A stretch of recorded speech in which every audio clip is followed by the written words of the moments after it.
Monsoon के दौरान इस साल गिरी भारी बारिश ने प्रदेश में सालों से सूखे ताल तलैये भी भर दिए हैं। इसके साथ ही उम्मीद थी कि सर्दी भी प्रदेश में कड़ाके की पड़ेगी, लेकिन ऐसा नहीं हुआ।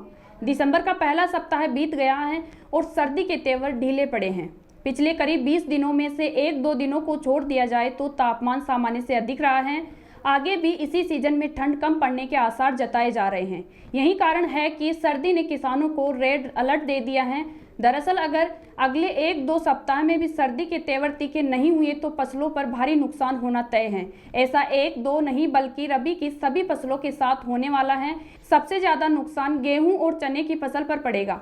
मौसम के इन हालातों को देखते हुए प्रदेश के कृषि वैज्ञानिकों ने किसानों के लिए एडवाइजरी जारी करनी शुरू कर दी है। कृषि विशेषज्ञों की माने तो सर्दी नहीं पड़ने से गेहूं की फसल में फोर्स मैच्योरिटी होने से गेहूं का दाना छोटा रहने की संभावना है।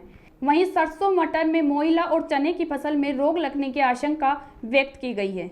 इससे भी फसल की पैदावार पर विपरीत असर पड़ेगा। पैदावार कम होने से किसानों को आर्थिक नुकसान होगा। रबी सीजन की फसल के अनुरूप अगर तापमान नहीं होता है तो पौधों को जड़ों में भी वृद्धि रुक जाती है, जिसकी वजह से पौधारोपण लेना बंद कर देता है और फसल की पैदावार प्रभावित हो जाएगी। प्रदेश में इन दिनों मौसम के मिजाज खराब ही है।